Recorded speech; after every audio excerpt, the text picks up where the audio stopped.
Rome Rome भाइयों, system पार देंगे। तर 50-60 वर्ष विचार केल्यानंतर फायनली आज आम्ही आमच्या व्लॉगला सुरुवात अखेर करूनच टाकली. पहिले तर गणपती बाप्पाचा आशीर्वाद घेतला, नंतर मी, अभि, रोहन आणि रोहित चौघं निघालो परतवाड्यासाठी. तिथून घ्यायचा होता आम्हाला नवीन एक सोफा. सफर तर काही एवढा लंबा नव्हता, पण गडी तर रस्त्यातच झोपले होते सर.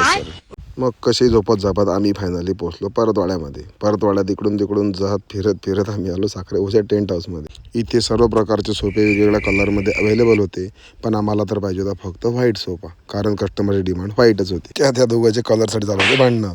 मी गाडीला म्हटलं थांबा, चला बाहेर चला, थोडा विचार करू. नंतर आम्हाला आठवलं की परतवाड्यात दुराणीची लस्सी खूप फेमस आहे. पण पहिले तर भूक लागली, थोडा चिवरा वरपला. नंतर आम्ही तिघांनीच लस्सी भिडवली. रोहित म्हणे मी लस्सी खात नाही, मला म्हणे उपवास. चालता चालता आम्ही आलो मग समोर इथला भाऊ टरबूजवाला बोलून टरबूज तर घेतले नाहीत, पण त्याला ज्ञान एवढं देऊन दिलं की तो मला तर वाटते पुढच्या दिवस टरबूज नक्की पेरीन, कारण की आपला भाऊ अभि टरबूजचा मोठा शेतकरी आहे. फिरणं वारणं खूप झालं. नंतर मग आता आम्ही निघालो परत साखरच्या टेंट हाऊसमध्ये. इथं येऊन रोहित आमच्या आधीच नवरीसारखा येऊन सोफा सिलेक्ट करून बसेल होता. रोहितनं सिलेक्ट केला सोफा, मग आम्ही तोच घेतला.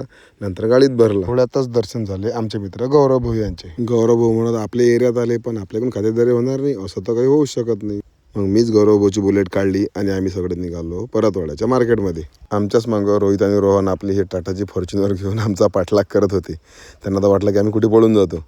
पण आम्हाला गौरव भाऊन आणलं हॉटेल ग्रीन चिलीमध्ये. गौरव भाऊ म्हणत आपल्या एरियात आले आणि बिना जेवायचे गेले असं तर काही होऊ शकत नाही भाऊ. तशी पण आम्हाला भूक तर आधीच लागलेली होतीच समजा. पण या हॉटेलची स्वच्छता पाहून ती भूक अजूनच जरा जास्तच झाली होती. पापड आले, आमची फेवरेट काजू करी आली.